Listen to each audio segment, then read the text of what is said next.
right, welcome to the Sober Heathen podcast, heathens, non-heathens, friend and foe. This is Scott, the Sober Heathen. Another podcast today, and it's going to be a good one. This is a gentleman I met on Twitter. We don't always agree on things, but we decided to get together and have a chat anyway. I think it's going to be a good one talking beforehand. Got some likeness, some common ground already, so I'm excited to talk to Scott. And welcome, Scott. Tell us a little bit about yourself, man. Thank you very much, Sober Heathen. The very first thing, Scott, and if it's okay, I'll call you Scott, and my first or middle name is Scott. Okay. So Scott's cool. First thing I like to say is I deeply, did I mention deeply?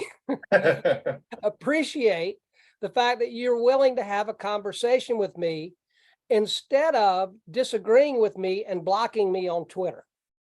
So in the beginnings of our friendship, which is what I consider it to be, is what is happening. Sure. You're doing great so far, and I want to thank you for that. Well, I appreciate that. And that's not how I want to do things. I want to engage in conversation because we can always learn from each other. And unless somebody has just decided to be a giant prick and keep it that way, I'm willing to talk to anybody. You know what I mean? So yes, I'm aware of that. All right. So I was very fortunate to be able to have had God separate me from the drug alcohol on 5/22/1984. That was a result of me living in my own self-will, having a mental obsession, a physical allergy, and a spiritual malady. And those three things combined at the ripe age of 22 had helped me to acquire 3 DWIs in a 4-year driving period. I got the first one when I was 18, got the last one when I was 22. And Scott, the third one brought some serious consequences. I blew a 2.3 on the third offense, 2.5 hours after I got pulled over. And so I was facing 2 years in the penitentiary. And at the time, Scott, I was just a spoiled, rotten little college kid, party animal. No conception of alcoholism, no understanding of it at all. Even though my father, who is an Episcopalian minister, got his 3 DWIs before I got mine. So I grew up in a alcoholic religious household, and that heavily contributed to my spiritual malady, which, thank God, I've been able to recover from along with my alcoholism. And so also one thing that I think is an important thing to state, it's not bragging, it's just the facts. I've only picked up 1 white chip. And so if anybody is interested in finding out how to relapse and feel okay about it, I'm not your guy. Sure. If you want to be able to find out what I did and never relapsed, so if you're in recovery right now and you don't ever want to relapse again, I've got an experience that I can share with you that worked for me. So one other thing that I wanted to mention before we get started, the single most important thing that I care about more than anything else, above all else, is anyone with the disease of alcoholism and or addiction, call it whatever you want to. The disease doesn't change because what you call it. My hope is that you do not die from it. Right. That trumps everything. That trumps if you like my opinion. If you don't like my opinion, I don't give a shit. Sure. I don't want you to die. So I'm going to tell you my experience, strength, and hope, and your reaction or response is 100% yours. And maybe some of the ones that have blocked me are going to be able to hear that, but it ain't about me, dude. If you're reacting like a 2-year-old and you block somebody because you disagree with what they're saying, you need to grow up a little bit, because it has nothing to do with the message. It has to do with the receiver. And if I'm taking things personally, I'm an emotional 2-year-old. And that, again, is one of the things, too, that I have learned as I've grown in my recovery, is I don't take things personally now. I started playing a game, Scott, a couple of years ago with myself called the Not Upsettable game. I've gotten to the point where I'm practically not upsettable. Because why would I be upset if you give me your opinion of something? Well, it's insanity for me to take that personal if you're just saying it. If I internalize it and make it personal, that's all on me. Has nothing to do with you. So for all of the emotional 2-year-olds that have blocked me on Twitter, the Purple Jesus says, boo to you. Oh, by the way, I'm sponsored during this segment by my higher power of the hour, the Purple Jesus. I've even got my Purple Jesus t-shirt on. What would Jesus do? He wouldn't block people on Twitter who disagree with him. That's what the Purple Jesus wouldn't do. So there's a mouthful for you to pull a question or two out of, Scott. Well, I'm going to start with some things. First of all, congratulations on your time.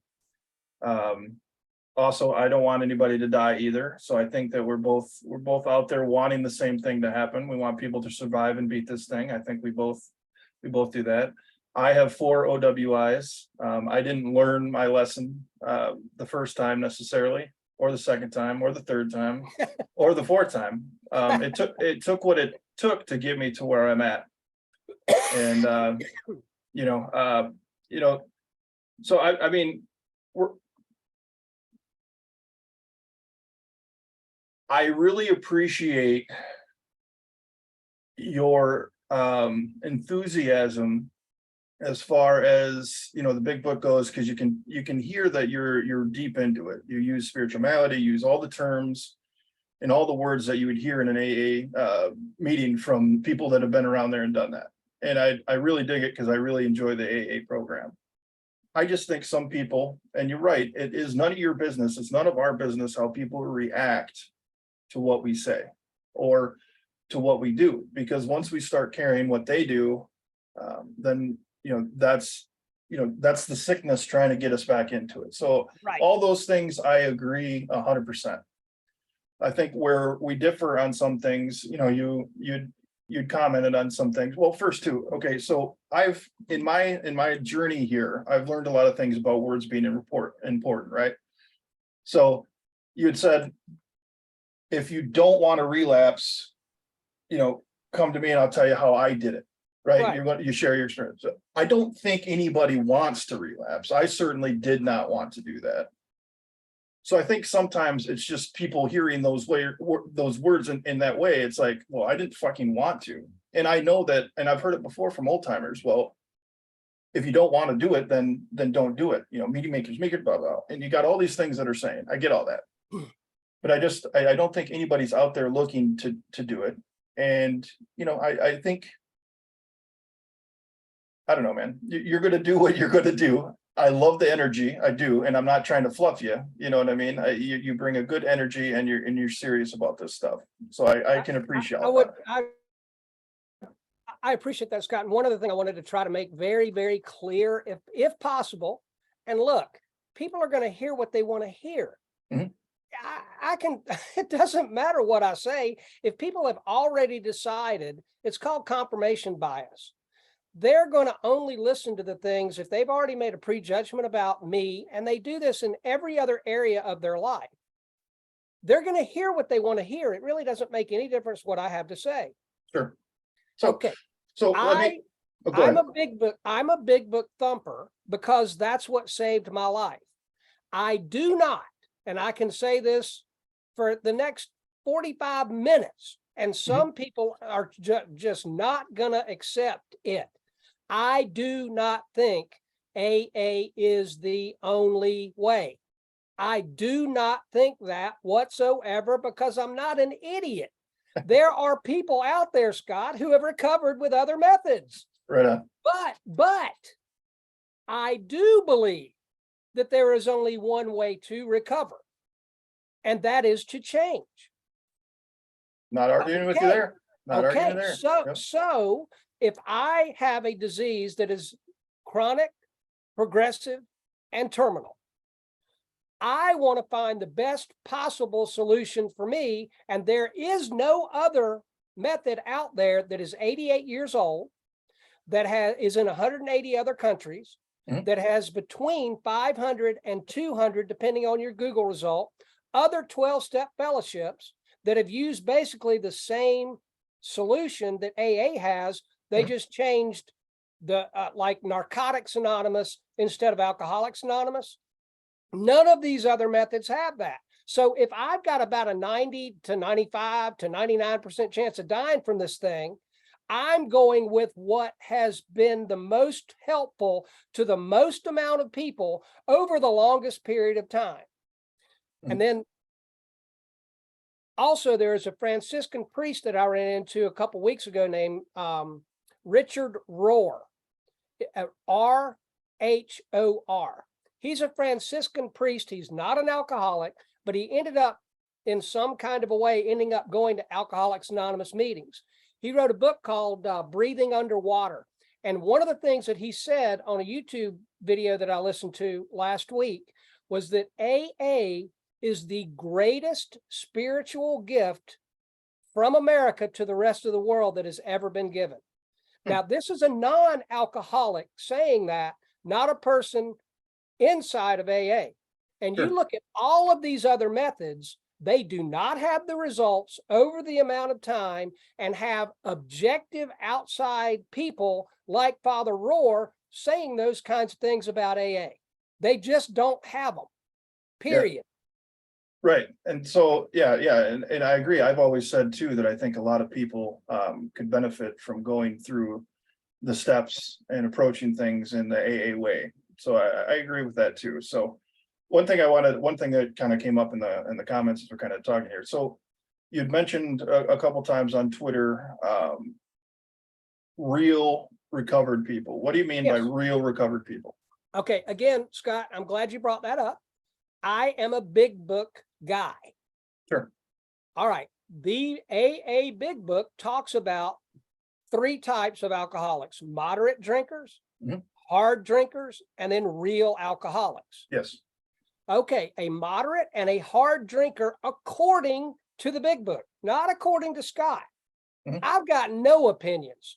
I'm just trying to be the best living example of what the Big Book of Alcoholics Anonymous has to say, because that's what saved my life. Okay. All right. So in the Big Book, it says that the real alcoholics are people, moderate and hard drinkers, Scott, can recover, can quit simply by having sufficient reasons to do so. Right. Okay. Well, guess what, Scott? Having a baby, getting married, anything. Wife, having a responsibility with a job. Oh, the wife says she's leaving me if I don't quit drinking. A moderate and a hard drinker can quit. You know what a real alcoholic says when a girlfriend says, if you don't stop drinking, I'm going to leave you. You know what a real alcoholic says to that woman? You want me to help you pack? Or they could do what I did, and I hid bottles all over the house. I faked head injuries. I faked sicknesses. I did everything I could to make her feel crazy. Exactly. Okay. So again, it's not Scott's opinion of a real alcoholic. It's what is in the Big Book.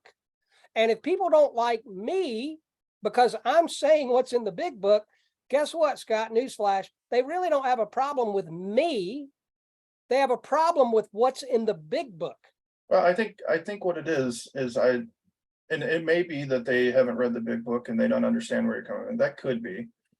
But you also, I think you're smart enough to understand that when you have a group of people, like you referred to the recovery posse as the unrecovered posse. Absolutely. When you refer to a group of people as unrecovered, and you have to understand that that's coming across a certain way, right? I mean, you talked about emotional, whatever, 2-year-olds or whatever. You have to understand how that you're presenting that in a way where it's going to come across that you're doing the emotional 2-year-old thing by calling them unrecovered because they're like, well, no, I think I'm portraying it accurately and I'll tell you why. When I started drinking at the age of 12 and when I stopped drinking at the age of 22, or God removed the drug alcohol from me, separated me from alcohol, I was emotionally a 12-year-old. Now, when I first got to AA, Mhm. the old timers that pointed that out to me, Scott, you know how much I like that? I liked it as much as the unrecovered posse likes it, Yeah, but it doesn't, but it but you're doesn't change, you're but it in a doesn't room change the of your, fact, I get it. Scott, it doesn't change the fact that it was true. Okay, I needed to grow up, and I didn't yes, want to hear anybody telling me that. I wanted them to tell me what I wanted to hear. And sure. guess what, Scott? Telling me what I wanted to hear is not going to help me recover. I'm just going to continue with my Mhm. ego sickness and my immaturity until somebody cares about me enough to tell me the truth and not be too concerned about my little feelings. And I'm not disagreeing with that point whatsoever. I needed to go into treatment at Harbor Hall, Petoskey, Michigan. Out of the 4 places that I was there twice. Out of all the treatments that I've been to, that place did exactly that. But I was there looking for them to tell me that. I was there looking for the truth and ready to find these things. I'm not going to take it from a stranger off the street or on social media. You know what I'm saying? So what my fear is that AA gets a bad rap, and it does sometimes. And I get what you're saying. Some people just don't want to hear it and they walk away. I'm not arguing that fact. I agree with you. They're not ready. They don't want to hear it. But there are some people that are genuinely looking for recovery, and they're found something in social media. And when they hear that thing, my fear is this. Look, here's my soft cover and here's my hardcover big book, and there's all the tabs that are in the thing. I've been through it. I love AA. I don't want them to get turned off by AA because somebody's coming across that way, that it's like, well, you just don't want it, or you just don't know, this or that, or you don't want to hear these things. I think that people want to hear it, but it's the source. They don't want to hear it from a complete stranger that knows nothing about them on social media. They want to hear it from the people. If they go into a meeting and they return and they develop a camaraderie or a relationship with people in the meeting, those are the people that should be holding their feet to the fire. On social media, like you, I don't want anybody to die. I want somebody to come in and hear something great about AA and something great that's happened, to get them excited, to get the courage to walk into those rooms and to experience what you and I have experienced. So I hit 300 days today. I don't have the recovery. Thank you. I don't have the recovery you do, but I still feel my 300 days. You didn't get to where you were without 300 days. Correct. I still feel mine are, my experience is the same as yours, but I can't say that because I don't know what your experience was. But I feel like my experience in AA is similar because I feel the same way you do. I think it gets a bad rap. And Right. That's where me and you go back and forth on Twitter. That's what it is. I'm Right. worried that people are going to take what you're saying and they're going to run from it. And I think that's bad. I hear what you're saying, Scott, and here, the honest to God's absolute truth, in my opinion. A person just starting out is going to listen and identify with you a whole lot more than they're going to identify with me. Okay. Because 39 years, I mean, who can identify with that? Sure. I mean, I'm in the 1% of people that are in AA that have made it this long. 99% of people don't make it this far. But think about it, Scott. Agreed. What am I supposed to do? Am I supposed to share from exactly where I am right now? Isn't that my truth? Just like Yes. where you are right now is Yes. exactly 300 days. Right. Well, it's ridiculous So for me to look at you. It's ridiculous for me to suggest to you to, Scott, go back to day 10 and water down your message. No, you share your message authentically from day 300, and Yep. I'm going to share mine authentically from day 14,291 days. That's the only thing I got. No, that's awesome. That's what I think you to do. I'm just, where I think you and I disagree is when, the people aren't upset that you're sharing your story and this is how you did it. It's the way that it was coming across, that you're doing it wrong, you're not there yet, or whatever. That's how it comes across to me and other people in my circle. And that's fine. And like you said, you don't have to give a shit how we take it. You know what I mean? But if you're going to practice the principles, the newcomer is the most important person in the room, right? I mean, all you have to do is have a desire to stop drinking, to be a part of this fellowship. And that's the fellowship that I feel that Recovery Posse is trying to bring in. But when we come in and we start name calling and calling them unrecovered and all these things, we're not setting a good example for the program. In my opinion, we're not setting a good example for the program, and we're not helping anybody. but that's why I wanted to have you on, because I have a better understanding of you and your passion. That doesn't mean that I like your approach, and who gives a fuck if I do, right? I'm never going to block you on Twitter, because I want to be challenged and I want to read things. But I will scroll if I don't like it. You know what I'm Right. saying? Like when people post something that I think, oh, well, this dude's full of shit, he's not ready to recover, I just scroll, because I am in no place whatsoever to judge anybody for any comment that they make that I disagree with. I am making the choice with myself when I see something where I think Right. that they're full of shit. I'm making that choice to hit that little paragraph looking button and to type out a tweet in response. Right. I could just as Scott, easily move on. Let's look at it from the other standpoint then. Okay. And one of the things that I see a lot of, a ton of, is untreated alcoholism in the unrecovered posse. Okay. I see a lot, and I know you do too. I see a lot of backslapping, cheerleading, Yep. and attention seeking, no matter what. We Okay. got one gal on there who talks about her travel schedule and talks about drinking a fake mocktail to gather up courage to do something, and then has the audacity to say that she's been going to AA and she's been sober for 6 years. If you're going to be on any media at all, social media, Twitter, Facebook, whatever, do not represent AA with your mess. And you know what I did with that person for 3 months, Scott? For 3 months, every time she said some of her stuff that had nothing to do with recovery from alcoholism from the big book, but she continuously says that she's in AA, right? I'll go to about one meeting a month. I can't make any more than that because I don't have a car. Well, Scott, you know how many meetings I went to the first 90 days? 90. I didn't have a license. You know how I got there? I asked other people in the group to give me a ride. Humbled myself to call other people. So and then the number of people who support her on her journey. Now, how is that helping anybody recover from the disease of alcoholism? But how does it help, like going after and getting worked up so much about this person when you could just scroll though? Scott, I asked her every day, whenever I saw her post, I asked her every day, who are you sponsoring? I didn't yell, I didn't scream, I didn't get emotionally upset. Every day, I just said, hey, who you sponsoring? Well, guess what? I never got an answer until 3 months later when she blocked me. Yeah. And see that kind of thing going on. And how about the OnlyFans girls? You think that's cool? There are girls in there that are trolling for lonely old men to get subscriptions to their OnlyFans page. Well, yeah. Well, and nobody's calling that out. How come nobody's saying, hey, this is not recovery, this is not good? Because I think most people just scroll by it because they know it's useless bullshit. Or if it's an OnlyFans in the recovery posse, that would be something that I would block. But if somebody comes on and drinking an NA alcohol beer, I know I can't do that. But Scott, you've got people, and actually one of the most disturbing things to me is you've got people with time, significant time, following these girls and flirting around and joking around with them. That's their business though, isn't it? Isn't it that their choice? Well, it is if it's not in the recovery posse.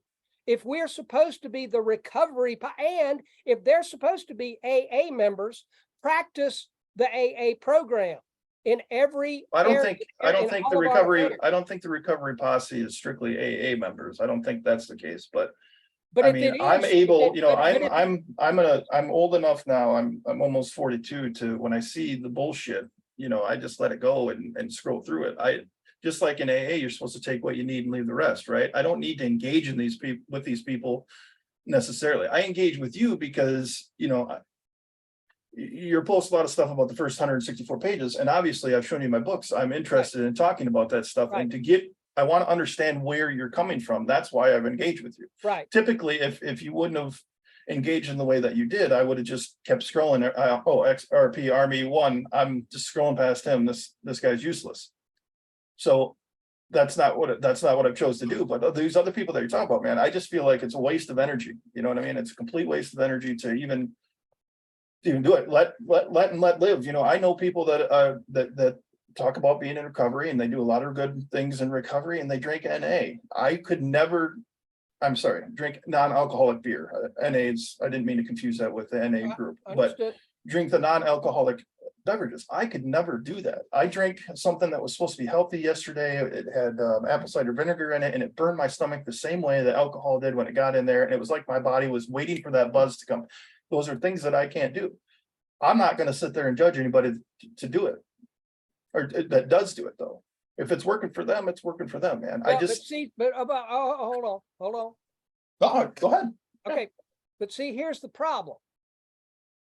You can't find 10 people with 35 years plus recovery that are drinking mocktails. That's not a part of recovery. It's I don't know if you can or not. I've never tried to find 10 I people that are have. doing that. I Okay. have. We Well, don't do They that. might be out there.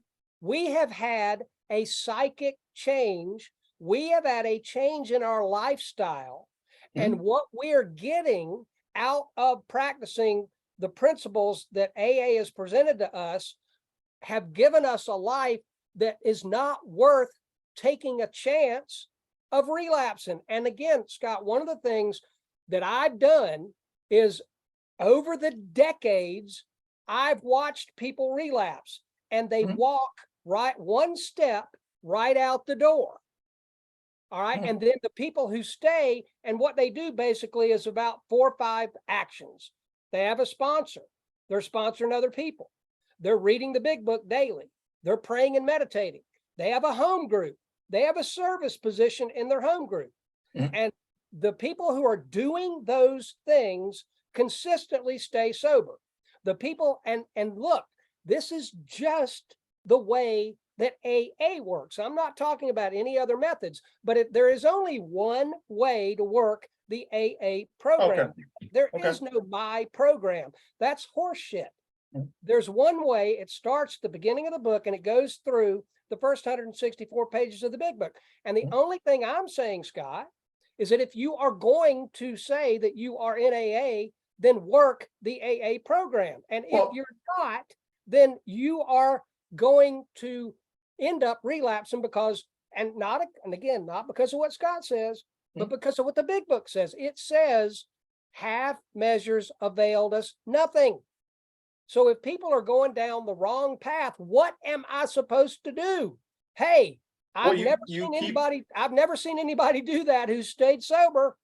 You might want to rethink that. And I'm an asshole for saying that to them, because they own the majority of the people that I have found in the unrecovered posse just want support for whatever they're doing. Is that so bad though? I mean, is that really so bad? Yes. If you're doing things that are active, that I've seen, that are more than likely going to end up with you drunk, and I don't say anything, I think I'm the one that's wrong.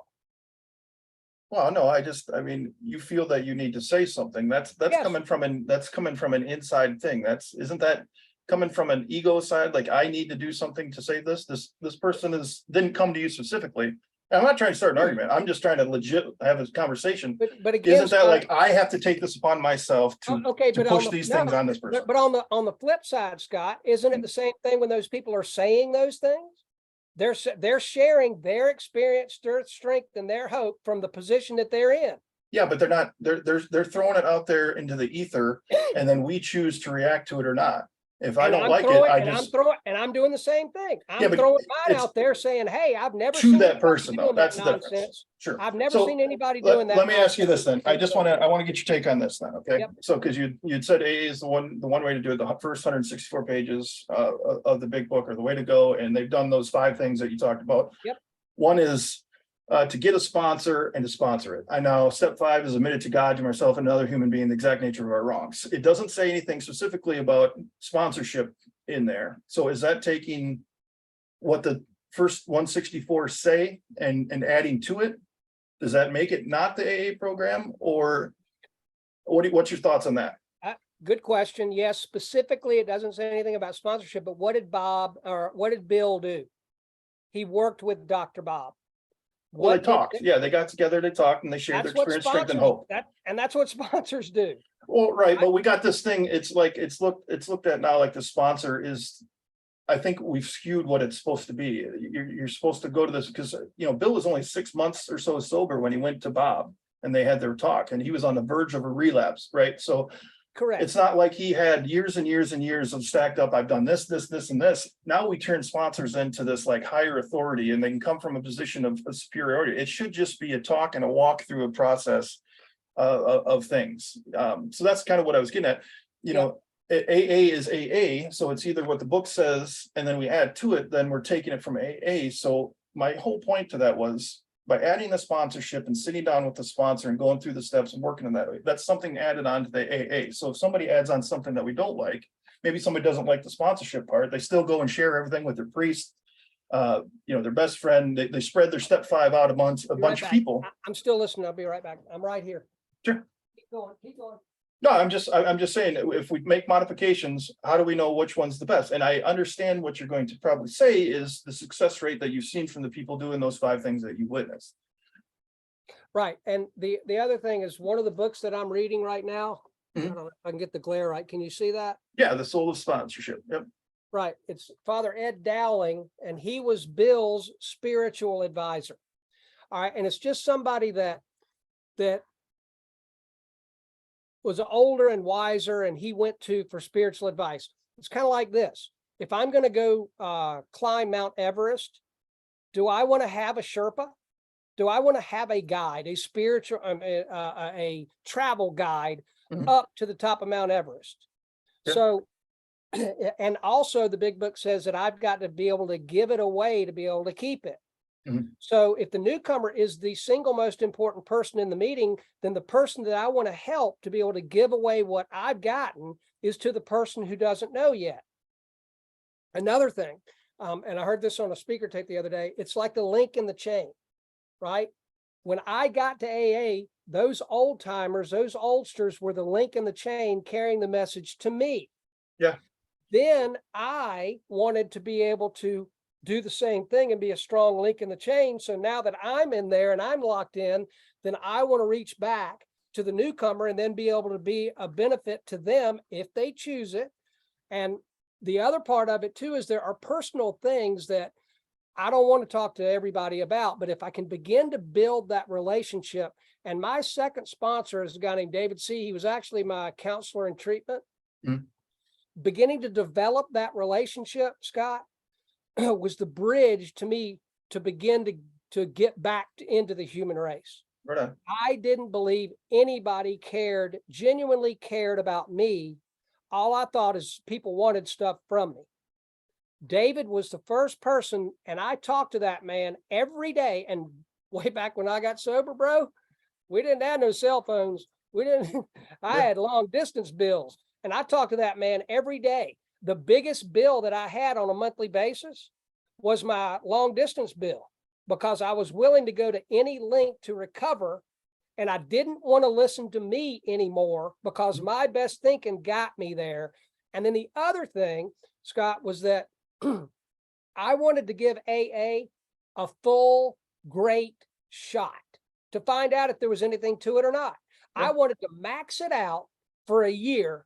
And then after a year, I could decide whether there was anything to it or not. And what I have consistently seen, because I've asked the people in the unrecovered posse who don't like AA, I've asked them, well, how many meetings did you go to? And you know what the average answer has been? I have no idea. 2. So hold on. There's 2 reasons. Hold on. There's 2 reasons why I think that is. And I think one, the way some of the people that have been in the program a long time, the way they come across, that's what's turned me. See, I was a little different. I had to go to some meetings because I was completely lost.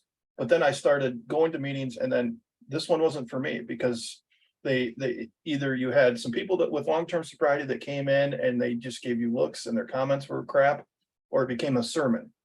And those are 2 things that I think that hurt AA, is when you walk in and those things are happening. But Scott, when we become willing as only the dying can be, and this is something that I would offer to you to ponder. If I come in truly willing as only the dying can be, Can you say anything to run me off? Well, No. yeah. I mean, yeah, you No. wanna, there's gotta be some, look, I got turned off from it. Now I don't give a shit. Somebody can get on there and talk for 10 minutes and they can preach. Right. And they can say, this is the only way to do it. This is, I can ignore that. But in the beginning, I needed something to buy into, somebody made it in the comments, attraction. What's the Yeah, term? KWP. Yeah, I like that guy. Traction Kessel, over, what the frick? Where'd it go? I'm losing it here, man. Anyway, it's a attraction over. attraction, not promotion. Yes. But who determines that? See, if The individual, and that's what I'm saying. It needs to be more open so that more individuals can be drawn in, because just like you said, dude, I'm proving your point here, because if we could attract more people early on and keep them in the rooms early on, then they're going to experience what I experienced. And that is what AA can actually bring. If we come in and but Scott, here's the problem. Here's the problem. When I first got there, okay, when I first got to AA, it was in the mountains of North Carolina, bro. Mountain people. They were all, and I was 22. I got every single way of being able to say how different I am than all these people. I was in college. They were all maybe graduated from high school. They all wore overalls, and I had more teeth in my head than all of them combined, including the women. And you know what they said to me when I got there? Sit down, shut up. You might live, make our coffee. Now, the reason that I said that's absolutely what I want to do is because the consequences that I had been living through my alcoholism was much worse than anything that those people had to say. I was willing as only the dying can be. And that's why I'm saying, Scott, that if a person is ready, we can't say it wrong. If a person isn't ready, they're going to find some reason to be pissed off and justify not staying. No, I agree that if somebody's not ready to quit, they'll find a way to keep on going. I will agree with that. And one of those ways is, I don't like what those people are saying. Now, let me share something else with you, an idea that I've got. See if it hits how it hits you. A person that goes to 2 AA meetings and all of a sudden it's like, oh, there's going to be some honesty and accountability here. I don't want any of that. I don't like that. Then they go to another method. And after they get, I hated AA too, blah, blah, blah. And then it gets to the point where they've actually got to start looking at themselves and do something different, which is change. They go to 2 meetings there. What are they going to do then? I have no idea. I mean, this is all conjecture. This is all just, throwing it out there. We don't know what they're going to do. And my conjecture is they're going to quit that too. And then they're going to go to the next method. And they're going to go to 2 meetings, and then they're going to get right when it gets to the point where they've got to actually start looking at themselves and change. Yeah, I know, man. I know. And you're getting passionate again, and I get that. But we don't know that's what's going to happen, man. We don't know that people are going to go into AA and hear these things, and they're going to run from the hills because they don't want to hear it. We don't know that. What we do know that is if we make it as appealing and attractive as possible, we're going to have a better chance at saving lives than if we come in and say, sit down, shut up, and make my coffee. I believe that in my soul. And I know it worked for you, and that's great. And I understand why you're so passionate about it, because it's like, why the fuck will people just listen to me? I've been sober all this time, and I did it at 22. Listen to me. This is good. I get why you're passionate about it, man. But we agree on one thing, and that is we don't want people to die. And I think the best way to do that is to not make it tunnel vision. But see, Scott, if I'm able, right? If I'm able to say it right, aren't I saying that I've got the power to make a difference in that person's life? See, I don't believe that. I'm sorry, go ahead. Will you say that again? I'm sorry. No problem. Okay. What I'm saying is that if I believe I can say it right to you, I have the power over you being sober or not. And I don't believe that. I believe the only reason you're going to get sober is because your higher power has touched you, and you have admitted to your innermost self that you are in fact alcoholic and need help. Okay, now wait a minute. Hold on a second. Nothing to do with anybody on the outside saying anything. Okay, I just wanted to make sure I heard that correctly. Okay. You just said that you don't have the power I to- can't say it right. because I have to want it, right? Correct. So then why in the world are we calling people unrecovered posse and they're not real recovered? Why in the world would we do that? What purpose does that serve? What purpose does it serve to? If you to can't, say- if you don't have the power to change somebody, what purpose does it serve to bring negativity into it? That's what I'm asking. You just said you but have no see, power to change. I don't believe that my experience, strength, and hope of how it happened to me is negative. And guess what? No, You that's know- not negative, buddy. That's Hey, not hey, negative. hey, It's Scott, it's calling people unrecovered when they're coming and looking for help and saying, um, Well, Scott, I listened to more speaker tapes than anybody that I've ever met. okay, what does that mean? And I'm getting to it. Okay, all right. Okay. I can share 20 talks with you today of speakers talking about untreated alcoholism. It's not just in the unrecovered posse. There is Okay. a ton of untreated alcoholism in AA. Yeah, and we could share a bunch of videos showing people that can gradually decline off alcohol and work it off that way. We could show many videos. You said it yourself. It's what works for the individual, right? Well, it's if the individual is actually working Well- the AA solution, that will work. Not doing it my way, not leaving out the parts that I don't want to do. Sure. Like I was listening to the guy yesterday, said he worked all the way through the first 4 steps, but he was never going to do the 5th step. He ended up relapsing over and over and over. Well, Okay. eventually he became very willing to do the 5th step because he got tired of trying to do it his way. And it all Yeah. comes down to that, Scott. We Yeah. don't want to give up our way and submit to doing it another way. I know, Fully- and fully and completely. you don't want to give up your way of how you think it should be done for somebody else's way. It's the same Co- thing, man. I feel like I feel like that's still the ism. My I way is said not me. better than your way. Your way is not better than my way. If it's getting done, it's getting done. And if you're drinking NA beers, then and you're staying sober for however long, God bless you. But see, I just think, and that's you where can we you can disagree. I don't believe. and you can believe. sure I don't. and I'm just, we got to wrap it up here because we're coming up on the 50-minute mark. Okay. I want to make sure people just get enough to, I don't want people to linger forever on the podcast, you know what I mean? But, and I'm not trying to pick a fight. This has been a great talk, but even in our discussions, like we're talking recovery back and forth, and all of a sudden you called me a Democrat. I think that's I just- asked if you were one.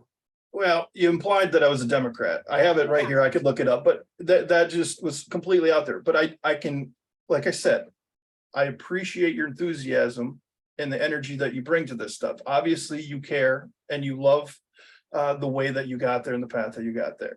We're just going to disagree probably forever on how we go about it. And that's okay, right? But we're here, we're talking. I don't hate you.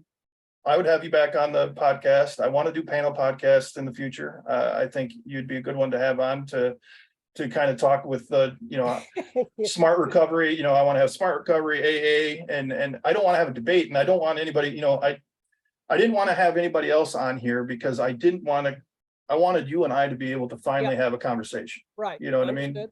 So I think it was good. I learned a lot about you, and I hope you learned And- something about me. And I would also like to say, Scott, that I don't have any problem. I don't have any opinion on things like smart or rational recovery. And the reason is because I don't have any experience with it. Right. I'm neutral. Yeah. But there are people with extremely low amount of experience with AA who say it's not for them.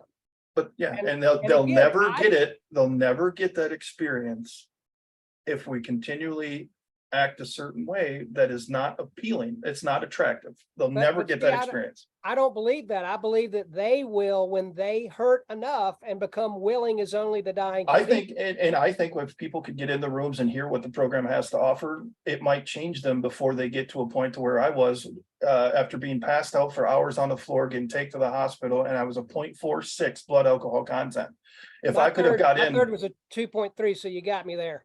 Yeah, it's not a contest. I'm just saying, I don't want anybody to get to that point. I could have been I don't dead. want to. You know who found me? A 98-year-old woman found me, passed out, and called 911. She shouldn't have to do that. Yeah, you're lucky that over a 4.0, you're lucky you didn't die.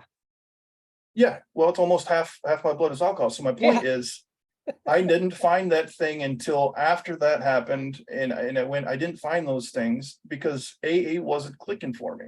Right. I didn't hear the things, and it could be that I didn't want to hear those things. It could, but you know what? When I had that 0.46, this book had already been read Yep. and went through. This is what it looked like when that happened.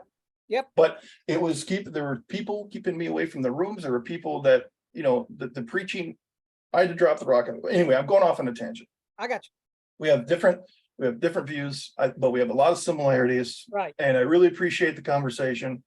You're not going to get blocked by me, but I will scroll the fuck past you sometimes. I'll tell you that right now.